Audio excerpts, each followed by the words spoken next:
Hello out there. Happy New Year. We are indeed grateful to God who has given us the year 2024. It is several hours old now, and we thank and honor God. We owe it all to God. This year, I'm grateful to be here again, yours, Esther Zach, and we shall continue with our Q&A. I want to appreciate those people who've been sending their concerns. I have numerous requests requesting that we handle matters on mental health. And believe you me, on the first day of this year, we are starting the series with the numerous questions. I have around 15 questions on mental health, and we'll try as much as possible to answer them. Remember, we also have other pending questions. We've not been able to handle everything, but we'll try as much as possible to be able to handle as much as we can. So welcome. And in this series, today, I think we'll only be mentioning or rather starting off on what is mental health. What is mental health? That is a question that I received from one of us. What is mental health? And I'll go direct to a definition that has been given by the World Health Organization. And they say that mental health is a state of well-being in which an individual realizes their own ability to cope with life stressor, to work productively, and contribute to the community. Okay. So that's a very comprehensive definition of mental health, and we shall be using it as we continue discussing several issues. As we do that, I want us to look at three aspects that touch on mental health.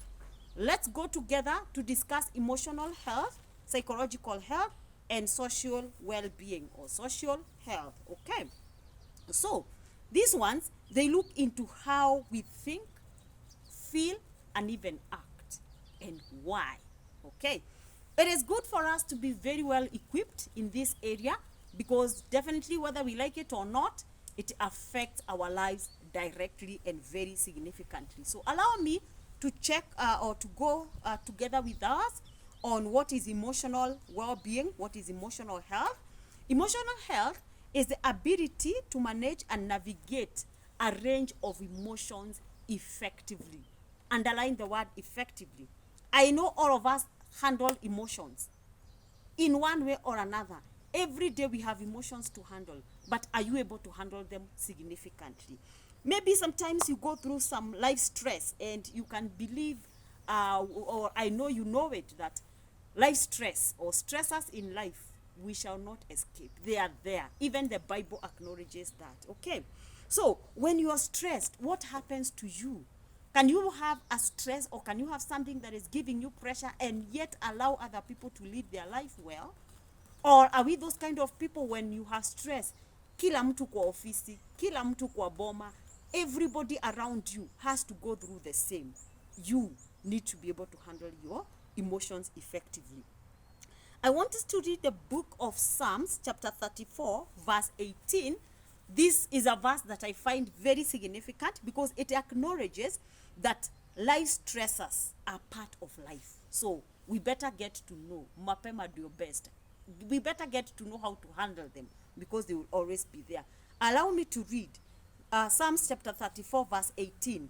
The Lord is close to the brokenhearted and save those who are crushed in the spirit. What does that say? That God knows and understands. That's why he's close, because he knows at that time when you're emotionally stressed, you are very, very delicate. So he says that he's close to us when we are brokenhearted, and he's ready to save us when we are crushed. Okay? So that is all about emotional well-being. It is being able to navigate, being able to handle, and being effective in the same. Don't affect other people negatively when you have issues that are stressing you. Allow me now to talk about psychological well-being. Is also part or an aspect of mental health. This one, we say that it is the individual's cognitive and emotional experience leading to a positive state of functioning. Okay? So it is your individual cognitive experience, emotional experience, and how it affects your state of functioning. Okay? When we talk about cognitive experiences, what experiences have you interacted with in terms of skills, in terms of knowledge, in terms of your academic qualifications? What are these? Do they impact your life? Or did you just do that course and kept the certificate somewhere safe? Does it inform your everyday life? Okay? Your emotional experiences when it comes to social networking. Do you have significant kind of social networks? What kind of people do you interact with? How do you interact with them? Okay? Do they make you happy? Do you make them happy? Do you have that social support? Okay? So, I want to take us through some of the things that the psychologists say concerning psychological well-being.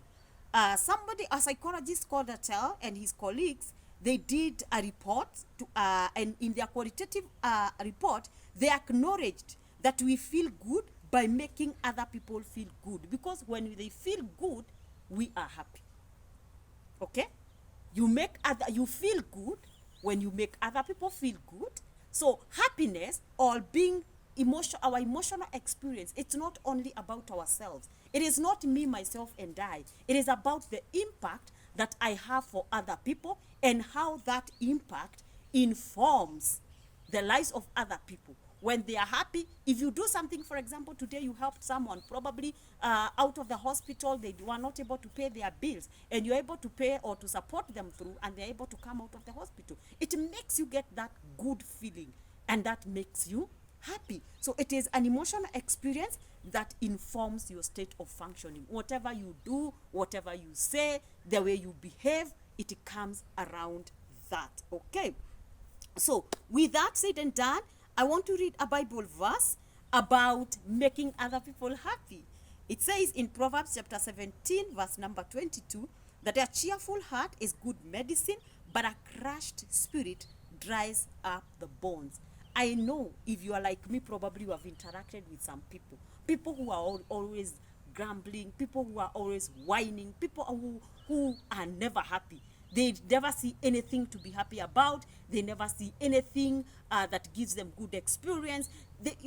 Those people, they wear your bone. You feel like, I don't want to be around this person. This person is ever whining, even when they have, even when they don't have. Sometimes it is even good to be happy even when you don't have. We don't have to have reasons to be happy, but we choose to be happy.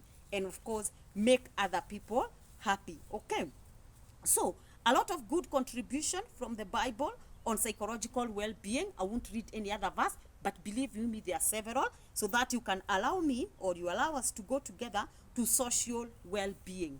And the first word that I'm going to say here, I would like you to underline it. It says, it is the quality of an individual's relationships, okay, social interactions, and overall connection to the community. Quality. The word is quality. I know we interact with people. I know we are in relationships, but are your relationships quality? I know there are people who are in the relationship because they don't have an otherwise. When they have entangled themselves to a point that they cannot break away from those relationships. Why? They know that the repercussions will be detrimental, and therefore somebody sticks there. But if you are in that kind of a state, believe you me, you're not healthy. Your mental health is not up to date. Okay? Because the relationships that you have, the connections that you have, the interactions that you have should be quality. They should be networks that do make you have a sense of belonging.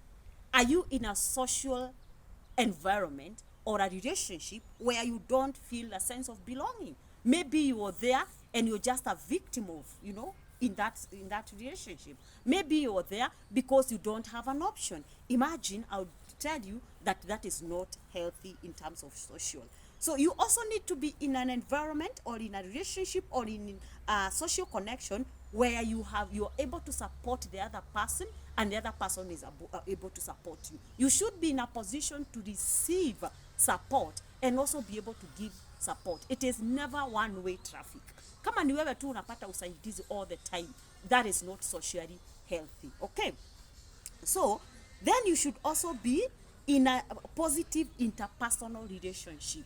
A relationship that impacts you directly and you're able to impact the other person. As I wind up, kindly allow me to read the Bible. In the book of Proverbs, chapter 27, verse 17, it says, as iron sharpens iron, so does man to another. As iron sharpens iron, so does man to another.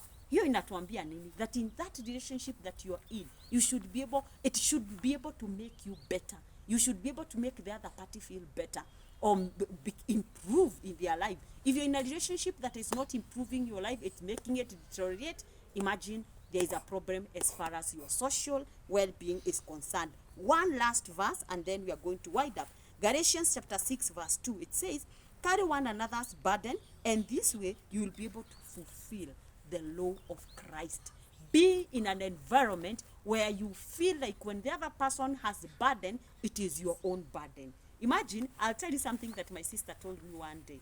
Aniambia, Esi, you need to have people in your life, wale wasee wakuwe ni wasee wako. Ati hata ukiambia mtu ninauza watu, kabla akuulize what do you mean, anakuambia mimi niletee mmoja mrefu mweupe. I mean, you know what I mean. It is not literal. You know, that is not literally what that statement means. But it means you need your guys. You need people. They make life bearable. And magonjwa zingine tunapata, it's because of social stress. So avoid them. Be in the right relationship and you will be mentally healthy. Until next time, be healthy. Thank you. Bye.